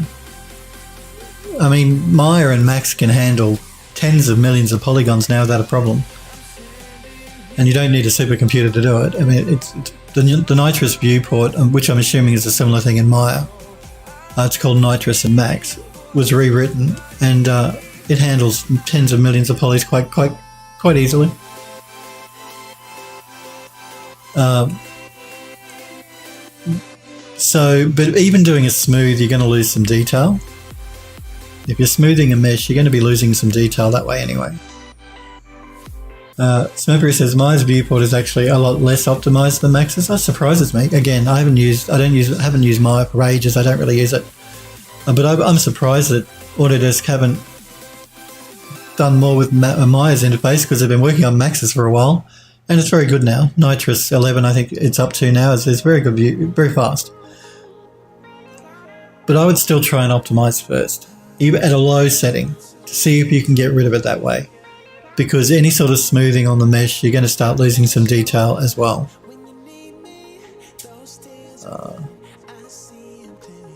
Yeah, I don't know if you use Mudbox, but if you can't handle it in Maya, then do it in Mudbox. If Maya isn't up to 2 million poly smoothing, try doing it in Mudbox, if you've got access to Mudbox. Yeah, so yeah, Smokeberry says optimize and or smooth are good ideas to try. Yeah, they're the only two I could think of to fix that problem off the top of my head. And I generally would go to an optimize before I do a smooth, because you'll lose less detail with an optimize as opposed to a smooth. Smokeberry says Mudbox doesn't have the requisite deformers though. Oh, okay. Which you could smooth in Mudbox by doing it by hand. That's what I'm going to be doing in ZBrush. It's a pain, but you get better results for smoothing. But I'd try and optimize first before I went with the smooth anyway. By hand, yep. Do it by hand. You can make your brush large so you don't have to go into every little nook and cranny. If you really don't want to do it by hand, and if you don't like the idea of doing it by hand, make a large brush size so you can go over more of the mesh at once. But I tend to like to go in. You'll see me doing it with photogrammetry objects. I take them into ZBrush. I use the smooth brush in ZBrush to smooth out areas that I want smooth, and just the areas I want smooth, because some areas I want to leave rough, depending on what the object is, whether it's like stone or cement or whatever.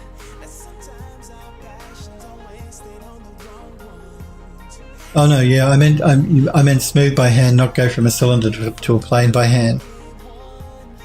Yeah, that's what I meant. Yep, that'd be easy in Mudbox. Yep. Yeah, no, that's what I meant.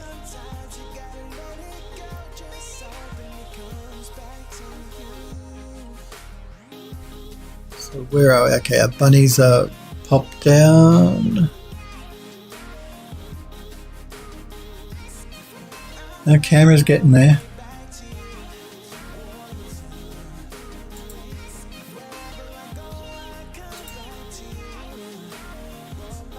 But you see, it saves it out relatively quickly. It might be hard to see, but you can see sort of the bunny will be moving down here in the grass. So what it does is it saves out a series of images. It stops, reloads the scene, then it saves out more images. And you can sort of see it down here with the bunny ears, but it does it relatively quickly, considering it's saving out at 4K. You have to remember that too, guys and girls. The image might look small here, but it's actually saving out a 4K image. So.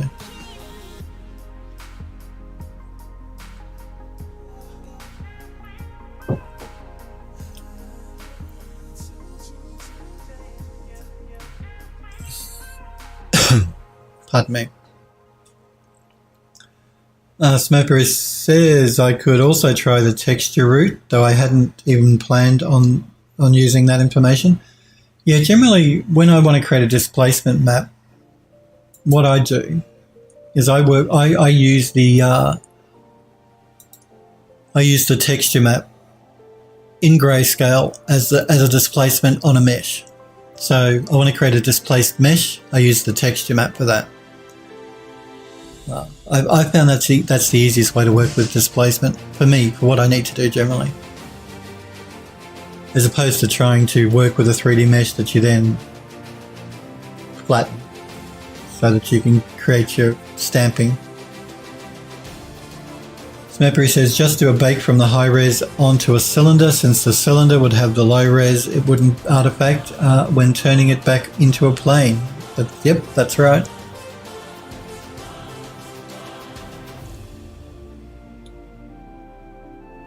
Yeah, I think that would be the best way to go than trying to go through optimized filters, modifiers, or smoothing by hand.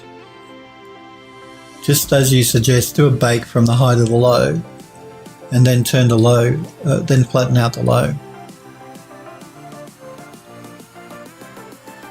Because yeah, displacement, it's just a texture map usually that the software works with if you want to do actually displacement on an object.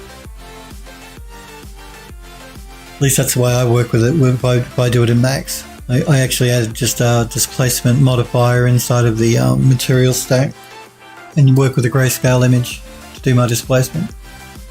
Grayscale texture image. Just got to make sure that your the object you're displacing is high enough poly to be displaced. It can't be too low poly. That sounds like a good way to go, Smurpery. Bake from the high to the low.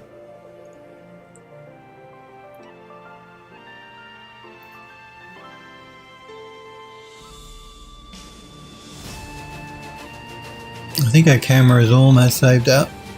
I wasn't paying attention to what the bunnies were doing. That's how I know where it is in the timeline.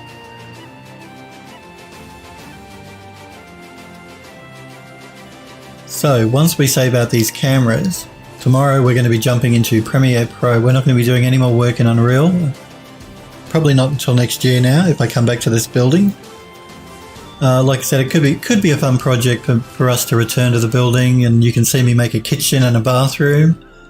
and maybe do some scripted events too if we want to turn it into a game level, as well as some optimization. But the plan of action will be for the next streams, working in Premiere Pro with all of our cameras that we've saved out to put together our final cinematic. We're going to be putting it to a music soundtrack, which is 3 different songs of about 1.5 minutes each. I'm going to be mixing in some simple sound effects with that, nothing too complicated. But we've got to make sure that our camera changes are in relative step with the music, the beat of the music. We'll tackle all of that when we jump into Premiere Pro tomorrow. And after the cinematic is done in Premiere, the next project we're going to be jumping into is photogrammetry.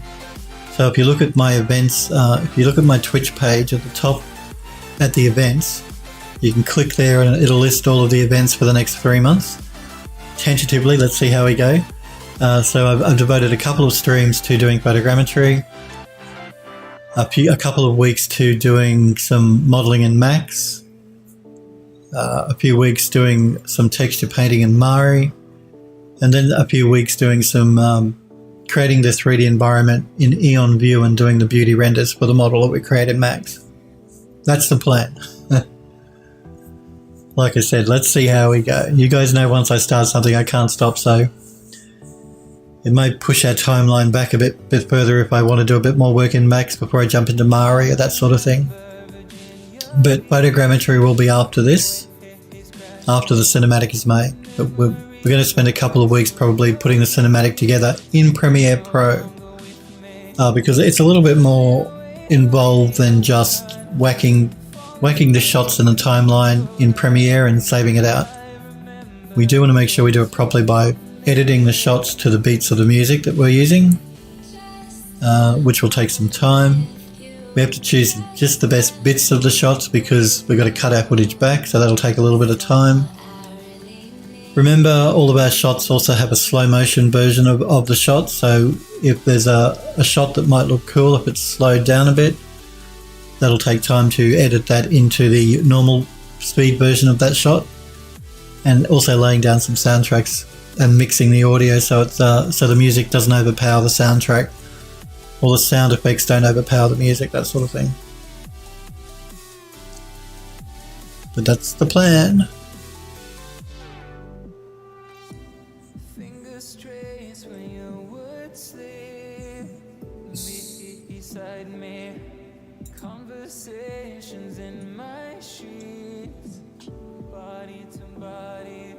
Just waiting for this shot to finish here. You can see if it's capturing video down here in the corner. I think it's almost done. Johan, hey Johan, it's good to see you. How are you? I hope you are well, Johan. I hope you had a good weekend. So yes, we're finished creating our shots in Unreal. I've got 3 shots I have to save out as images before we can jump into Premiere Pro and I can start putting it all together, putting the final cinematic together.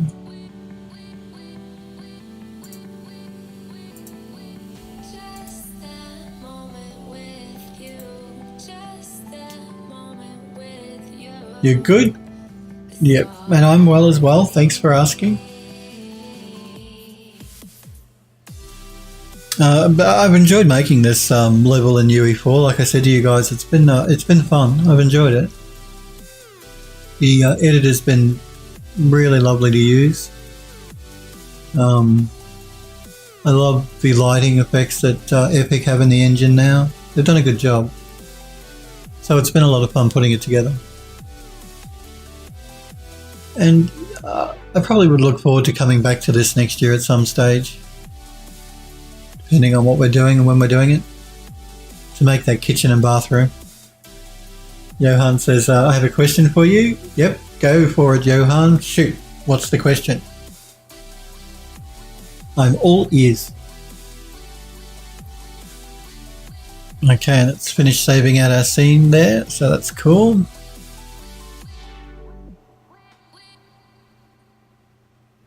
So whatever the question is, Johan, you feel free to ask.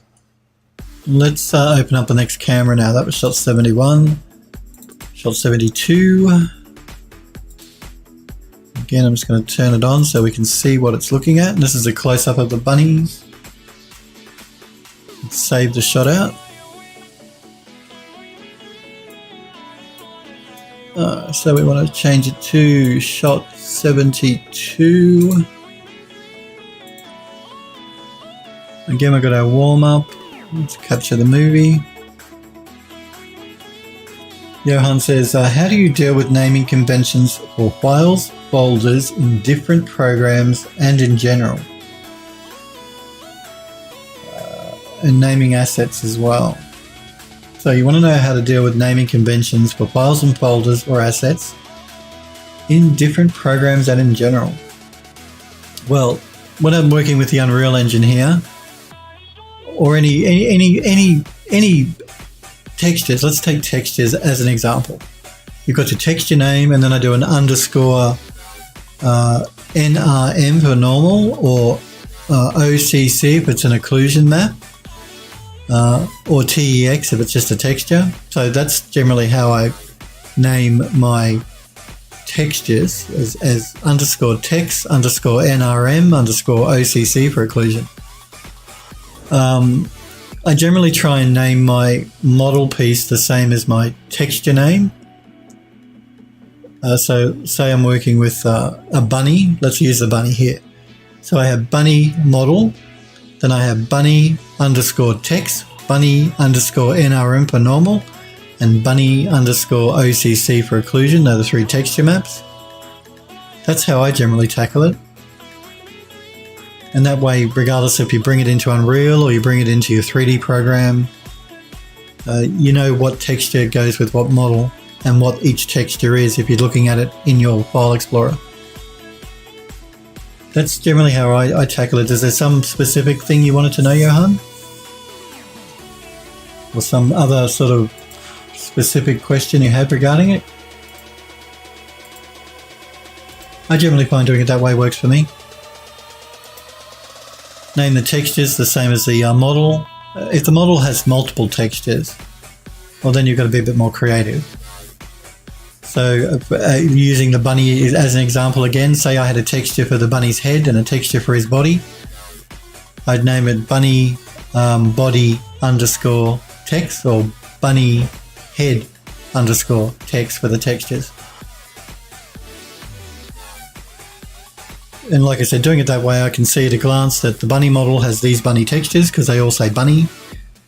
And I break the textures up into text for a bitmap texture, NRM for a normal texture, OCC for an occlusion texture, that sort of thing.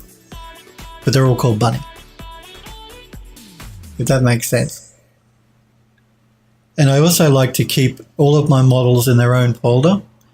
You guys saw when I made the models for this level. So say the couch, I created a folder called couch. I saved my 3D file into that folder called couch, and I put all my texture maps into that folder called couch. So I kept each model in its own folder.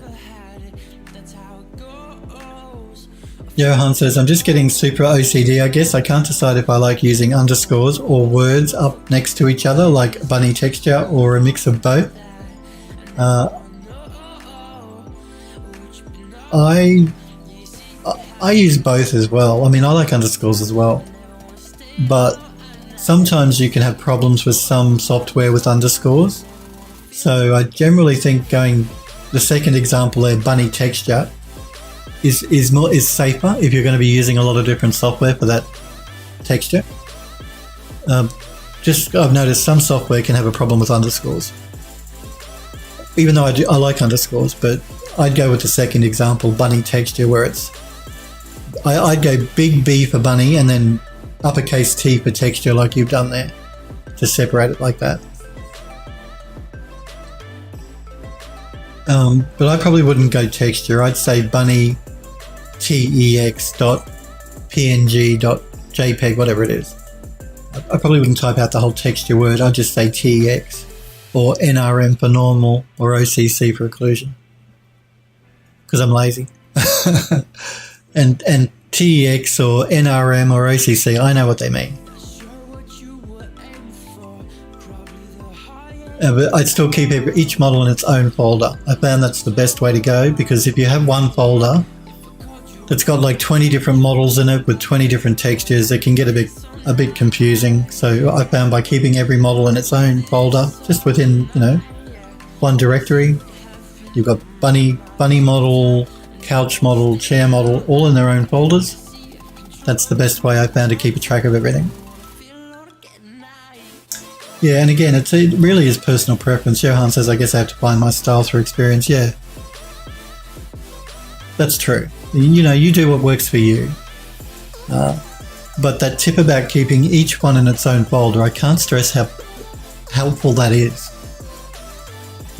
Just having each model in its own separate folder and not mixing it all into one folder makes your work much, much easier, trust me. So that would be my number one tip, regardless of how you name your textures or you do it. Keep your models in their own separate folders. Don't just throw them all into one folder. Because you'll find it much easier in the long run if you need to come back and change something. If they're all in their own folder, you'll be able to find it quickly. A similar sort of thing when you're working with in Photoshop and you've got lots of layers, you want to make sure you name them as well, because particularly if you work in a studio environment where you've got to give that file to other people to work on, they're going to be really annoyed if you haven't named each of your layers properly. So make sure you do that too. It's good housekeeping to get into. Johan says, are you saying you have models and textures that go with it in one folder? Yep. Or one folder per model only? Both. I have a folder which has only that model in it. So I've got a folder called Couch, and in that I've got my 3D model called Couch. And in that I've also got my textures called Couch, Text, Couch, Normal, Couch, Occlusion, all in one folder called Couch for that one model. So I keep the model and the textures in one folder called Couch, if it's a couch. I call the folder whatever the model is. So that way, if I need to go back, I can quickly find the model and the texture for that model. Johan says, what do you do when you have textures that go with more than one model? Well, then I make a subfolder for that. So what I do is, let's say I've got a couch and I've got a chair. And I use the same texture on the couch as I do on the chair. Well, then I create a folder called Furniture. Inside that folder called Furniture, I create a folder called Couch and a folder called Chair. Inside the Couch folder, I save the Couch 3D model. Inside the Chair folder, I save the Chair 3D model. But inside the Furniture, which is at the top of both of those, so Furniture, then Couch, Furniture folder, Couch folder, Chair folder, Couch model in Couch folder, Chair model in Chair folder, and Textures in Furniture folder, because it goes to both of them. Johan says, I'm thinking more modular kit stuff where there's a lot of resulting assets across one another. You can still keep them, you keep them in a main keep them in the main folder, but still I like to create subfolders for each of the different 3D assets, at least. Keep the textures in the main folder, but put the models in their own subfolders. Generally, some models are going to have textures unique to them anyway, even if you are reusing a lot of textures. So I still like to keep subfolders. So you keep the textures in the main folder, but still create subfolders for the different 3D model pieces to save your 3D model into.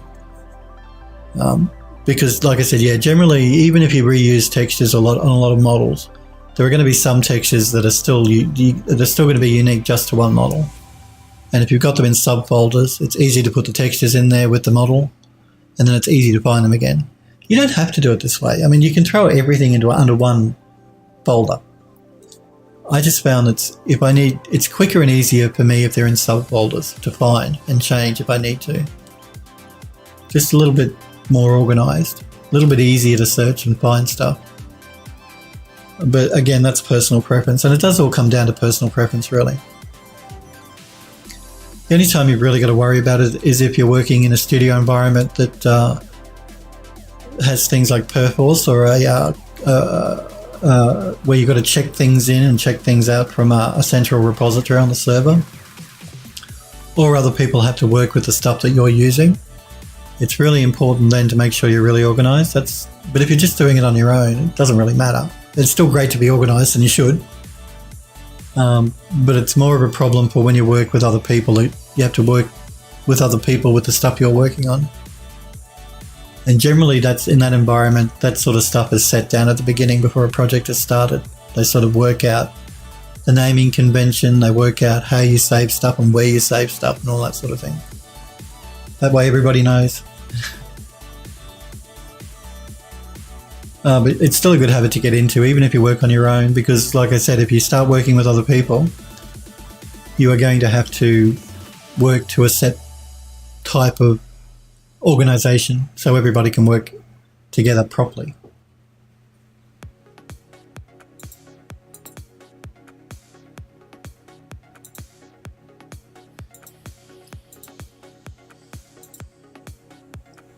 And the same goes for, like I said, for things like Photoshop, where you work with layers, make sure you name them correctly. Otherwise, it just makes it easier for yourself to find stuff if you need to change one of the layers.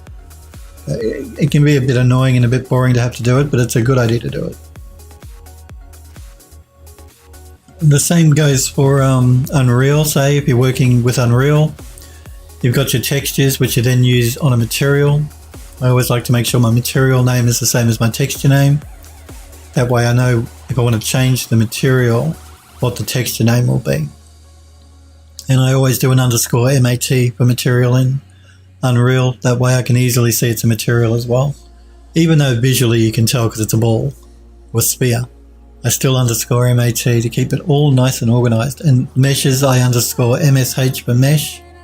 In Unreal I do. I don't do that when I save my models.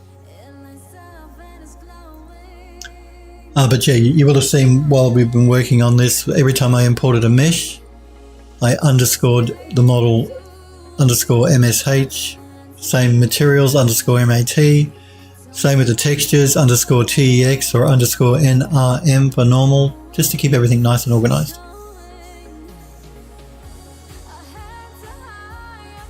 It's the best way to work. But I think to save you guys staring at me, staring at a screen as the engine saves these out. We see the bunny moving there. He's moving a little bit. We've got one more camera for me to save out after this one. So what I'm going to do is between now and tomorrow, I'm going to bring these 3 cameras into Premiere so I can save them out as an MP4 file. And then I can delete these images. So we've got all of our shots ready to go tomorrow, where we're going to be starting with Premiere Pro. But I think we might leave it there for today, guys and girls. I do want to thank you though very much for hanging out with me and for watching. I will be back on again tomorrow, where we're going to start with Premiere Pro. So there'll be no more UE4 work. It'll be Premiere Pro work tomorrow, when we're going to start putting our cinematic together. So remember, if you're not sure when I'm live, look for that counter in my panel streams, or you can follow my Twitter account at PhilDoes3D, because I always post when I go live to Twitter. You guys and girls have a great night, day, whatever time it is, wherever you are, and I'll be back on again tomorrow. See you guys.